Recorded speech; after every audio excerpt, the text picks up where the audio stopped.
Les chroniqueurs financés par l'argent public, financés par nos impôts, ont du talent. Paraît-il, vous m'avez envoyé une vidéo d'une chroniqueuse, Marie de Broer. Alors, Marie de Broer va essayer de nous faire rire parce que, paraît-il, c'est vous qui me l'avez dit, elle est vraiment très drôle. Alors moi, écoutez, j'ai très peur. Apparemment, elle va parler de Pascal Praud. Oh mon Dieu, quasiment le nazisme. Pascal Praud, CNews, et elle va essayer de tacler avec un humour très subtil et très raffiné qui nous rappellerait des gens comme Raymond DeVos, Pierre Desproges, enfin bref, la fine fleur des jeux de mots, du bon mot et du bon calembour. Alors écoutez, on va analyser ça tout de suite. Petit storytelling de chroniqueur, qu'est-ce qu'elle nous dit, comment est-ce qu'elle nous le dit, on voit ça ensemble maintenant. Pour le moment, chaque chose en son temps, je me tourne vers vous, Marie de Breuer. Marie, aujourd'hui, vous avez lu une enquête sur Pascal Praud. Et le journaliste qui a écrit l'enquête a eu Pascal Praud au téléphone et apparemment Pascal a réagi à ses audiences en déclarant 23% d'audience encore hier, c'est trop. Mais on est grave dac, Pascal, c'est trop, quoi, c'est beaucoup trop. Mais alors la bonne nouvelle... Ah oui, je vois, ils ont le seum et donc ils cachent leur somme en compensant avec des blagounettes. Ils savent très bien que le service public, s'il n'est pas financé par nos impôts, eh bien, quand il sera privatisé, à l'heure et au jour même où il sera privatisé, en fait, comme il est surendetté, ils ne pourront absolument plus survivre. Ils fermeront la porte instantanément. Moi, je leur donne 48 heures, ils ne pourront plus survivre. Et donc, comme il y a des chaînes privées telles que CNews qui, elles, font un carton, apparemment, moi je n'ai pas la télé, mais apparemment elles font un carton, donc ils essaient de leur tirer dans les pattes et de déguiser leur somme en petites blagounettes par, c'est de la jalousie, voilà. On va pas essayer d'inventer des termes techniques, c'est de la pure jalousie. Alors continuons. C'est que les téléspectateurs ont en grande majorité plus de 65 ans et un tiers a même plus de 75 ans. Donc ça va diminuer rapport à la mort. Voilà. C'est la nature, quoi. Les vieux ça meurt et ça regarde plus la téloge depuis l'au-delà, a priori. Ou en tout cas, c'est pas compté dans les parts d'audience. Bravo Pascal, 87%. Ah oui, j'avais oublié. L'humour noir, si c'est sur CNews, c'est pas bien. Si un jour Pascal Praud fait une blague sur les vieux, effectivement, il va perdre du cours d'audience, mais surtout, France Inter et tous les autres du service public ne manqueront pas de le lui faire regretter, et ça passera aux 20h, alerte, Pascal Praud, lors des pros, s'est moqué des vieux. Mais là, par contre, quand on se moque de Pascal Praud et des vieux qui regardent CNews, ça passe crème, manifestement. Comme d'habitude, le gauchisme et le service public, c'est double standard et double discours complètement assumé aux yeux et au su de tous. Mort vous regarde depuis les enfers, selon Médiamétrie. N'importe quoi. T'imagines, t'es vieux, aigri, toute la journée, tu regardes Pascal Praud chier sur les Arabes et les trans, et t'es là, ah oui, c'est vrai que les musulmans, quand même... Ah, je me suis chié dessus. J'ai mal au bras gauche. T'es mort. T'arrives dans la vie. Alors là, écoutez, je vous avais vendu du rêve là. Désolé, je vous avais vendu du rêve là pour l'instant. C'est une épreuve de l'écouter, je suis désolé.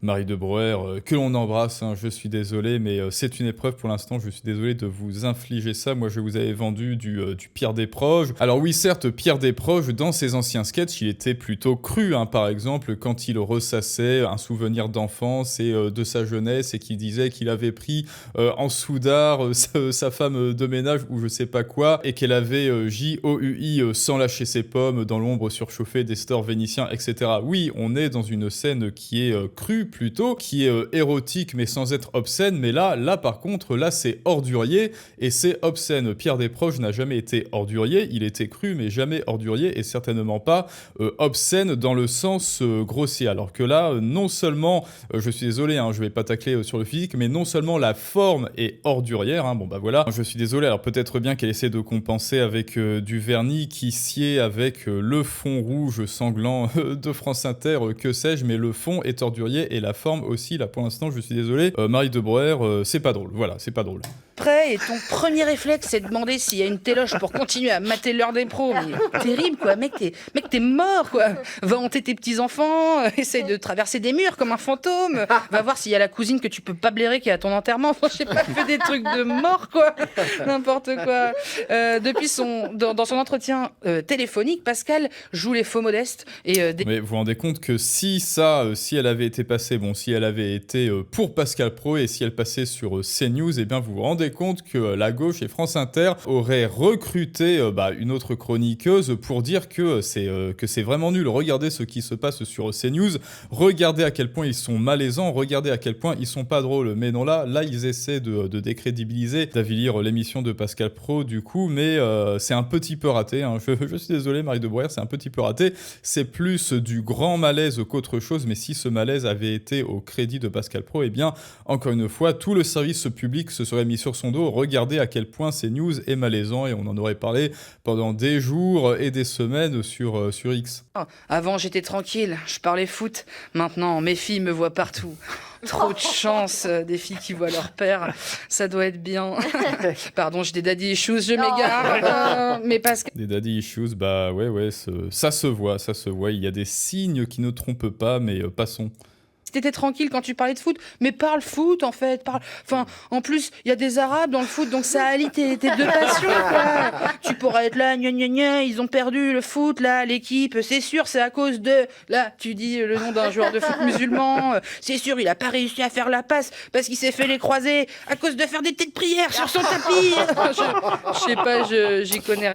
Pourquoi est-ce que je paye des impôts, moi déjà? Non, je sais plus, je ne sais plus. Quand je la vois, je comprends pas. Mais en fait, ce sont ceux qui sont le plus obsédés par les Maghrébins, je suis désolé, ce sont ceux qui sont le plus obsédés par les gens du Nord du Sud. C'est une obsession, ça n'est plus de l'amour, c'est de la rage envers la gauche, alors que, écoutez, rappelons-le, attendez, c'est pas ce livre de la soumission qui dit que les femmes sont inférieures, qui dit que les homosexuels, c'est pas bien et qu'il faut les brûler. Alors pourquoi est-ce qu'il y a des féministes et des homos plus loin sexuels que l'on embrasse bien sûr, qui militent pour accueillir toujours plus de gens du Nord du Sud? Est-ce que ce serait pas du masochisme? Je pose la question. Est-ce que ce serait pas du syndrome de Stockholm? Est-ce que Dieu ne se rirait pas des gauchistes qui déplorent les effets dont ils chérissent les causes? Est-ce que ces gens-là ne sont pas les acteurs de leur propre déperdition, quelque part,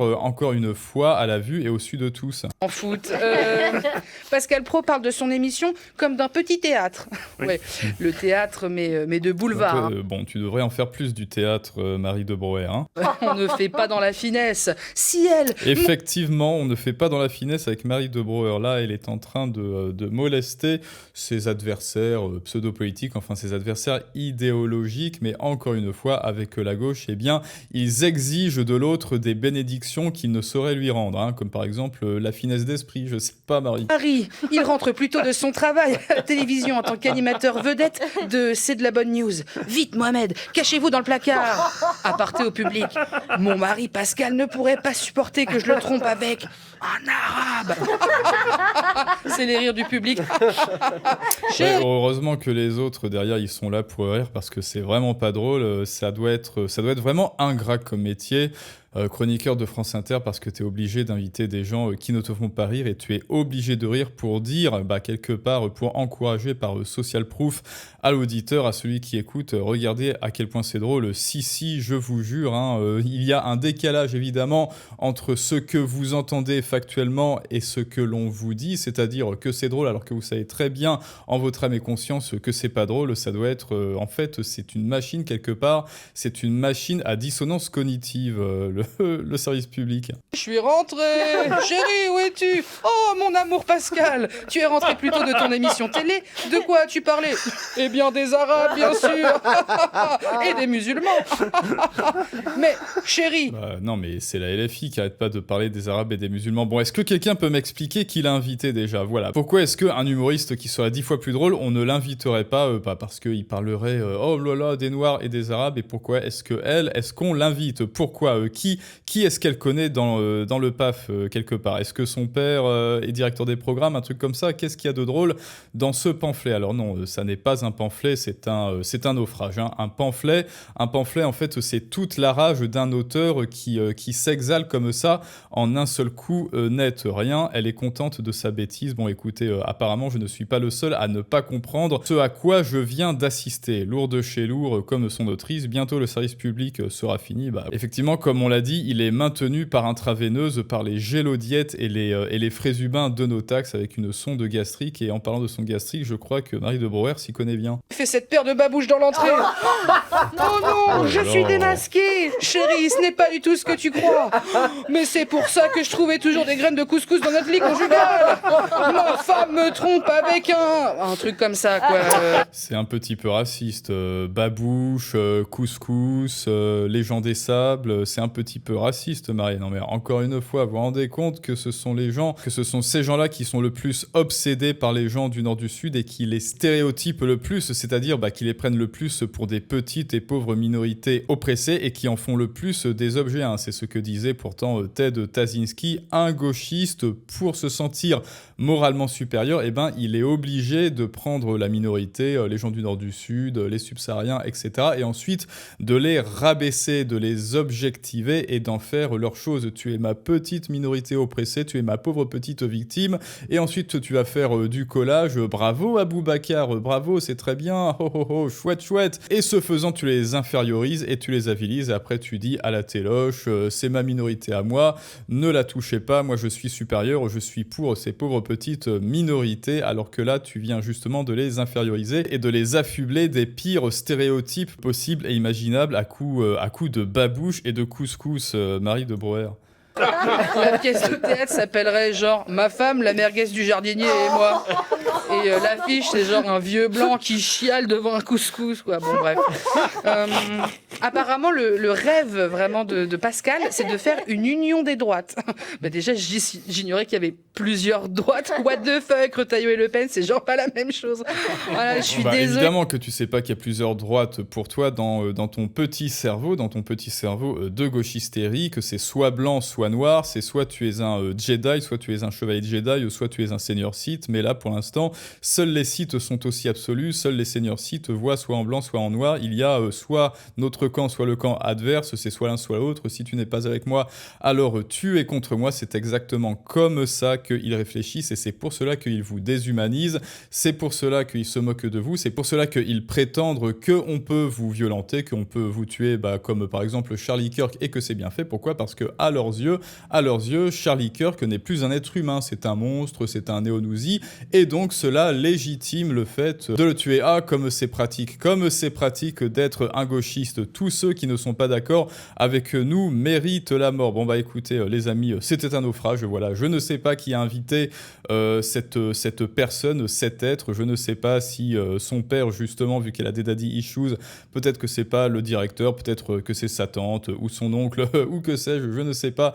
Dites-moi ce que vous pensez de tout ça en commentaire. Surtout, abonnez-vous, bien sûr, lâchez votre plus beau pouce bleu, rejoignez-nous sur Patreon. Le Patreon est ouvert et toutes les publications, toutes les vidéos qui viennent, elles sont gratuites jusqu'à la semaine prochaine pour fêter ça. Donc vite, inscrivez-vous, hein. On y parle de croissance financière, de business, d'expatriation, et alors que sur YouTube, on discutaille, hein. On regarde des gens se tirer eux-mêmes, se sabrer eux-mêmes et se tirer une balle dans le pied eux-mêmes comme Marie de Brouwer. Et bien sur Patreon, on fait dans du sérieux, on apprend, on monte en compétences et on monte en niveau ensemble. Et je vous dis à tous à très bientôt pour un prochain Storytelling du monde moderne, mais ça, c'est une autre histoire.